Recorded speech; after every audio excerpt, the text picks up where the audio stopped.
Ya, kalaupun yang diserahkan kepada Presiden Jokowi nantinya oleh mantan Presiden Susilo Bambang Yudhoyono adalah salinan TPF, mudah-mudahan disertai dengan lampiran. Sebagaimana yang telah saya sampaikan melalui Twitter saya memenuhi janji saya. Ya saya sih nggak ngerti. Jadi polisi pasti bertindak kan kalau ada kasus-kasus hukum seperti itu.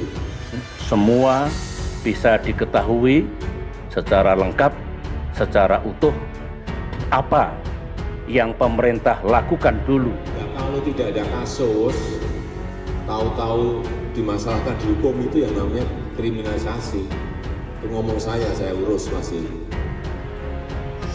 Tapi kalau ada kasus hukumnya ya kita sulit.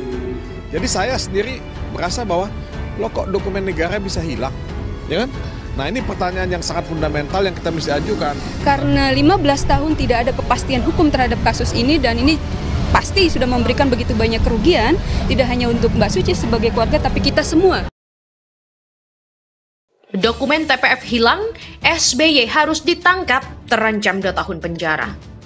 Setelah 2 minggu publik menuntut dokumen TPF pembunuhan Munir dibuka kembali, SBY baru berkomentar 2 hari lalu lewat tweetnya. Lamban, as always. Sudahlah lamban, tidak jelas juga pernyataannya. Muter-muter masih mau mencari tahu dan mengumpulkan para mantan. Padahal pernyataan publik itu sangat sederhana. Apakah benar dokumen TPF Munir masih di tangan SBY dan tidak diserahkan lewat Mensetnek? Lalu di mana dokumen itu? Tapi 2 pertanyaan itu tak berhasil dijawab secara jelas. SBY tak mau mengakui bahwa dokumen TPF Munir memang diserahkan secara pribadi kepada SBY langsung, bukan Mensetnek. Coba perhatikan tweetnya di itu. 2 hari berlalu, hari ini SBY baru buka suara, itu pun masih perlu didampingi para mantan.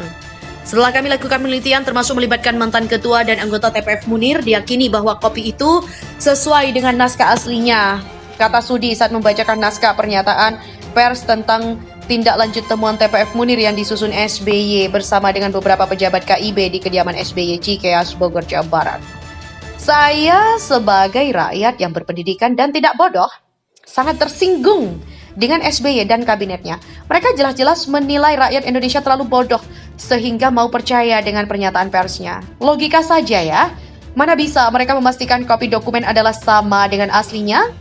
Sementara aslinya mereka tidak pegang dan tidak tahu ada di mana. Lalu bagaimana cara memastikan? Pernyataan Sudi dan kabinet SBY jelas melecehkan nalar rakyat Indonesia. Sungguh pun naskah asli laporan akhir TPF Munir belum diketemukan. Kopi naskah laporan lengkap ada kami serahkan ke pemerintah yang sekarang, kata Sudi. Saya pastikan bahwa yang kami lakukan dulu itu adalah langkah tindakan yang juga serius, yang sungguh-sungguh, utamanya dalam konteks penegakan hukum. Tentu yang kami lakukan dulu adalah sesuai dengan batas-batas kewenangan seorang pejabat eksekutif, termasuk kewenangan yang dimiliki oleh para penyidik, penyelidik, dan penuntut dalam arti kewenangan dalam penyelidikan, penyidikan, dan penuntutan, kata SBY. 2 pernyataan mantan presiden dan mantan pejabat ini lagi-lagi melecehkan nalar standar kita. Pak Sudi sudah mengaku dokumennya hilang, sementara SBY menjelaskan bahwa dulu dia serius menanganinya. Tolong bantu saya mengerti sedikit saja. Bagaimana bisa SBY dengan tanpa rasa bersalah mencitrakan dirinya sudah bekerja serius, sementara dokumennya hilang? Di mana letak keseriusannya kalau dokumen saja dia tak mampu jaga?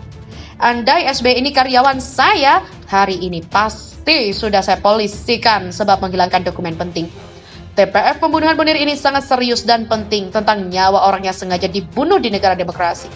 SBY didampingi mantan Menko Polhukam Joko Suyanto saat itu, mantan Kepala BIN Samsir Siregar, mantan Sekretaris Kabinet dan Menteri Sekretaris Negara Sudi Silalahi, mantan Kapolri Jenderal Purnawirawan Bambang Hendarso Danuri, dan mantan Ketua TPF Munir Brigjen Purn Marsudi Hanafi tak mampu menjelaskan mengapa dokumen penting TPF pembunuhan Munir hilang. Mereka hanya mengatakan hilang, titik.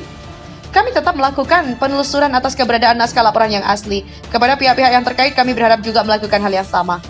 Begitu kata Sudi. Pernyataan Sudi ini lagi-lagi membuat saya mual. Sebab begini ya, Yusril sudah menyatakan bahwa TPF pembunuhan Munir diserahkan langsung kepada SBY sebagai presiden saat itu. Dokumen tak diserahkan lewat Kemensetnek seperti sewajarnya. Artinya kalau dokumen itu hilang, ya berarti SBY dong yang menghilangkan. Kalau sekarang para menteri SBY mau menemani, itu harus jelas dulu kapasitasnya. Sebagai apa? Apakah mereka tahu dokumen itu? Sebab dokumen TPF diserahkan langsung kepada SBY, tidak melalui para menteri. Lalu buat apa mereka ada di sana? Mau menjelaskan? Apa yang mau dijelaskan kalau mereka tidak tahu? Malah mau menelusuri? Ini apa-apaan? Seharusnya dijelaskan dulu dokumen itu siapa yang menghilangkan. Apakah selain SBY ada yang pernah pegang? Ini harus jelas. Kalau Pak Sudi meminta pihak-pihak terkait menelusuri, ini jelas seruan orang bodoh kepada orang bodoh. Kondisinya seperti ada supir yang minta tolong dicarikan kunci mobilnya yang hilang. Tapi yang si supir ini tidak tahu siapa menghilangkan kunci mobilnya. Tidak tahu juga siapa memegang kuncinya terakhir kali. Tidak tahu di mana hilangnya. Kalau Anda sampai mau membantu si supir, berarti Anda lebih goblok dari kerbau sinting. Asli, sudah kerbau sinting lagi. SBY dan kabinetnya harus jelas dulu dokumen itu dipegang siapa. Apakah benar hanya SBY yang pegang? Karena menurut Yusril diserahkan langsung ke SBY.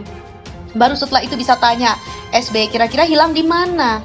Kalau salah, mari luruskan dulu. SBY juga sebaiknya minum aqua dulu deh biar fokus. Publik sedang menanyakan dokumen TPF, bukan cerita Munir dibunuh saat dirinya masih capres dan seolah-olah mau lepas tanggung jawab. Kita ini sedang menanyakan dokumen TPF, Pak. Kalau memang menghilangkan dokumen itu, sebaiknya mengaku saja sendiri. Jangan malah menyuruh Sudi Silalahi. Saya kurang tahu ya soal hukum. Tapi soal menghilangkan dokumen penting negara pasti diatur oleh undang-undang. Apakah ini relevan atau tidak? Saya pikir undang-undang ini cukup berkaitan. Namun jika salah, tolong dicarikan undang-undangnya. Yang bisa menjerat orang menghilangkan dokumen, Undang-Undang Nomor 14 Tahun 2008. Pasal 53 yang berbunyi, setiap orang yang dengan sengaja dan melawan hukum menghancurkan, merusak atau dan menghilangkan dokumen informasi publik dalam bentuk media apapun yang dilindungi negara dan atau yang berkaitan dengan kepentingan umum dipidana dengan pidana penjara paling lama 2 tahun dan atau denda paling banyak 10 juta rupiah. Artinya setelah pertanyaan sederhana, siapa yang menghilangkan, siapa saja memegang dokumen itu. Kalau memang ada pegang yang selain SBY, siapa yang terakhir? Barulah kemudian kita masuk pada penelusuran. Apakah yang perlu ditangkap dan dituntut hanya SBY dan juga bersama beberapa menterinya? Kalau Sudi Silalahi mau menyerahkan dokumen kopi pada pemerintahan Jokowi, sebaiknya tidak perlu dibuka ke publik dulu sebelum dokumen yang asli ditemukan. Sebab ini informasi sensitif. Bagaimanapun dokumen kopi itu bisa saja versi yang belum sama persis dengan aslinya. Ada potensi salah jika sebaiknya Jokowi tetap menagih yang asli.